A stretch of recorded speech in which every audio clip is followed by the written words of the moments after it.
is hold on a second. Hold on a second.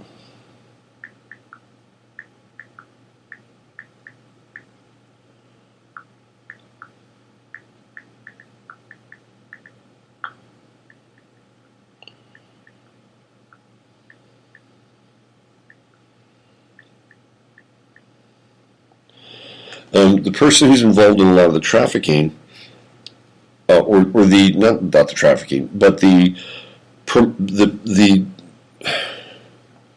shutting down of the trafficking, the anti-trafficking, is Ivanka Trump, and she has her father's ear. Like, of course, you can't believe that man idolizes her. He idolizes her. She is the top of the DNA pool in his family. I don't know whether or not he's had weird relationships with her. I don't know. I'm not going to go there. A lot of people would like to. I'm not going to go there. But clearly, she is the driving force behind the anti-trafficking. All right, so apparently, Trump put off Netanyahu. All right, so let's get to some of this stuff here.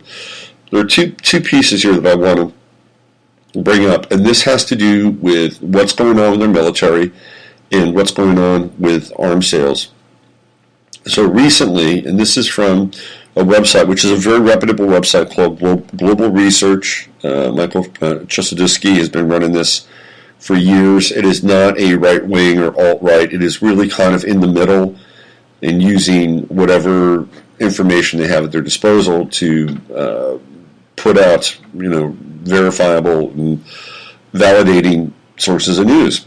So this is the headline, Protecting the Terrorists.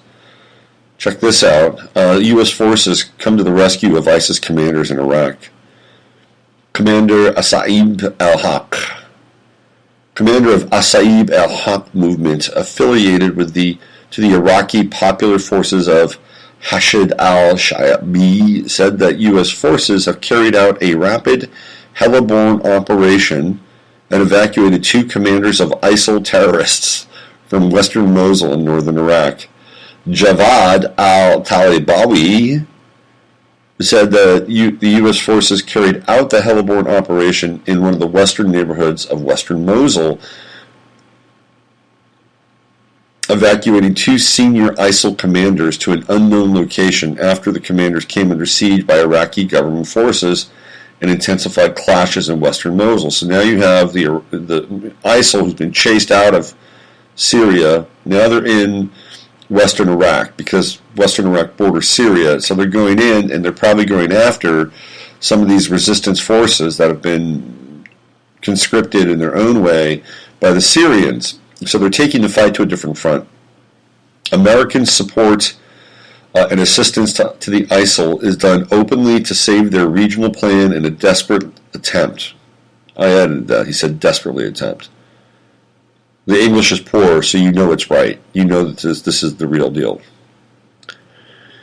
Al-Talibawi underlined, Al-Talibawi had warned late in February that the U.S. forces tried hard to evacuate ISIL commanders from the besieged city of Tal Afar, west of Mosul. After photos surfaced in the media displaying U.S. forces assisting ISIL terrorists, Al-Talibawi said that the Americans were planning to take ISIL commanders away from Tal Afar, that is under the Iraqi forces siege. In the meantime, member of the Iraqi Parliament Security and Defense Commission, Iskander Wataf, called for a probe into photos and footages displaying U.S. planes airdropping aid packages over ISIL-held regions. Does that surprise you at all? Wafat further added that we witnessed several times that the U.S. planes dropped packages of foodstuff, arms, and other necessary items over ISIL-held regions and called on Iraq's air defense to watch out for the U.S.-led coalition planes. Eyewitnesses disclosed at that time that the U.S. military planes helped the ISIL terrorists in Tal Afar region of West Mosul. So we are aiding and abetting ISIL. We're contributing to their ability to stay alive and remain a force in the Middle East. And it's not just the United States that is aiding and abetting them. There are other countries as well. And of course, we've been funding them since their inception, along with other countries. Your tax dollars are going to fund ISIS. Those men who were there to take the ISIL commanders out, your tax dollars are paying those men. They're paying for those helicopters. They're paying for the fuel.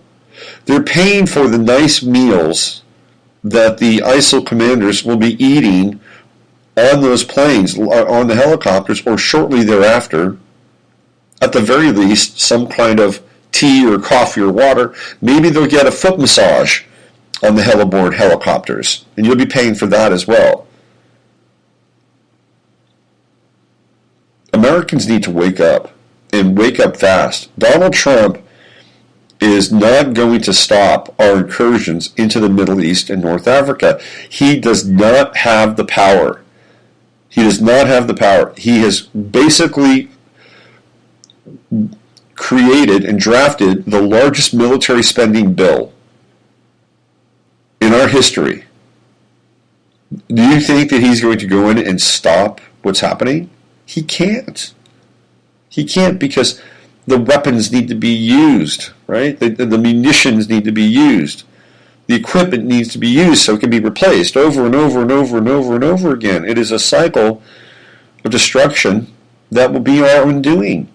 And not only that, it leaks our energy. Yeah, I sound like an isolationist. I'm sorry. I've used this analogy before. If your life is spinning out of control, do you just invest more money in spinning out of control? If you are a drug addict and you're addicted to something and you have resources, you just keep doing it and doing it and doing it and doing it and doing it. At some point, you have got, I mean, you don't have to, but some people, they have that moment of clarity and they pull back. Yes, it does happen. People get their lives back in order, and they do it by bringing their energy back into their lives so they can focus on really what's important. Like unplugging these nasty, evil cords that connect us up to a malevolent consciousness that is sucking the shit out of our lives psychically and emotionally every single day. Whether it's on an individual level, on a collective level, on the battlefront, whatever. We're feeding that beast. So this is what's going on. Let me read you another story. This is some insight. You got to get the insight. This is what I'm here to do. Headline: Trump administration moves to approve new arms sales to Saudi Arabian war criminals. This is from the SGT report, which is a pretty good report. It's a lot of it has to do with sort of breaking through corporate propaganda and all that stuff. And if here we go. This is from the Washington Post. Reprinting, the State Department has approved a resumption of weapons sales that critics have linked to Saudi Arabia's bombing of civilians in Yemen, a potential sign of reinvigorated U.S. support for the kingdom's involvement in its neighbor's ongoing civil war. The proposal from the State Department would reverse a decision made late in the Obama administration to suspend the sale of precision-guided munitions to Riyadh, which leads to a mostly Arab coalition conducting airstrikes. Go away. Go away, pop-up. Which leads to airstrikes against Houthi rebels in Yemen, while the U.S. military has provided support to the Saudi-led air campaign since 2015, including aerial refueling for Saudi jets and a U.S. advisory mission in the Saudi operations headquarters. The Obama administration sought to scale back that support last year amid alleged Saudi strikes on civilian targets. Of course, this scaling back of support only emerged following massacre upon massacre.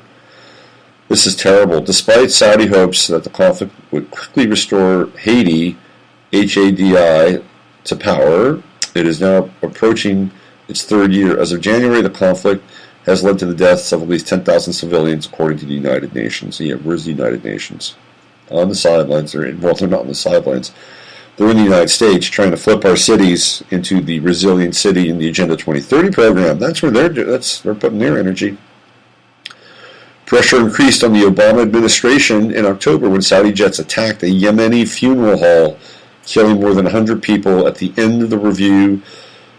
Prompted by that strike, the Obama White House made the decision to halt the planned sale of roughly $390 million worth of precision munitions guided systems to the kingdom. Trump has already supported the expansion of a separate military campaign in Yemen, one that U.S. forces are now waging against al-Qaeda, theoretically, in the Arabian Peninsula, a potent militant group that has grown stronger amid Yemen's instability. So, okay, so now we have the rebirth of al-Qaeda. Who funded al-Qaeda? I mean, come on. You create the instability, you create the chaos, you create people that are pissed off and angry, and now they want to fight. It's just ridiculous. Oh, look, we've got people there who are aggressive, antagonistic, and antipathetic towards us. Gee, now we've got to take them on. Well, they weren't that way before. They weren't that way before. Now, because we've pummeled them every single day. Now they're angry, and now they're organizing. You see how it works? And this all started on 9/12/2001, and they haven't looked back. They're just plowing ahead. Now it's Yemen. Oh, man, it's crazy. It's absolutely crazy. So this is where we are. I'm just giving you the headlines, and these are big headlines. Meanwhile, apparently, and I'll believe this when I see it, Anthony Weiner is going to turn state's evidence against Hillary and Bill Clinton and the Clinton Foundation, because Anthony Weiner has on his laptop, he has a file called Insurance Policy, which has everything, every email that Huma sent to Hillary and then some.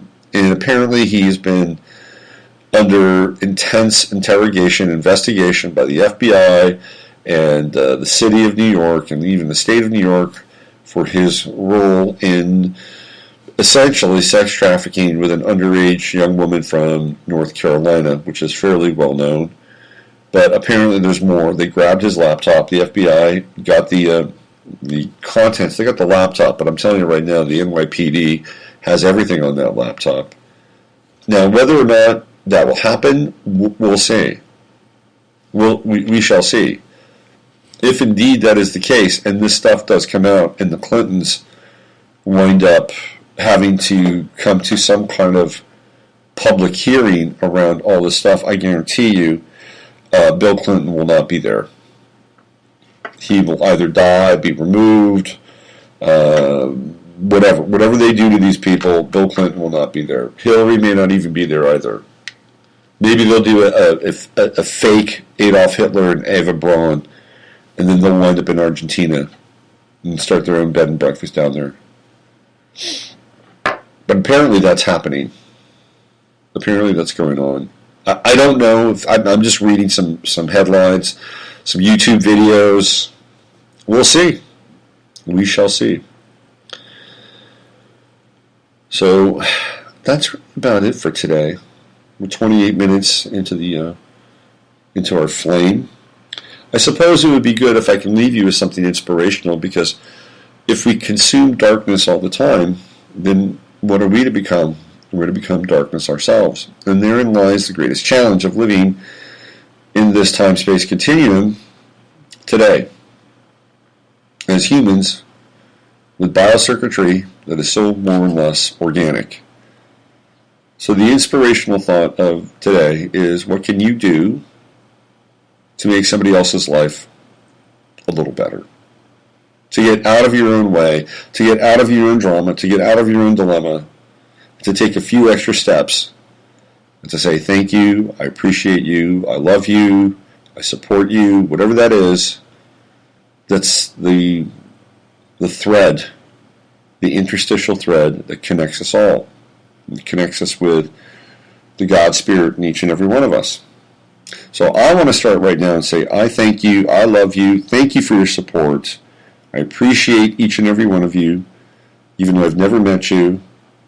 And I wish each and every one of you a blessed and absolutely blessed and miraculous day. This is Robert Phoenix. I'm signing off for 15 minutes of flame. I'll be back tomorrow, same time, same dystopic space.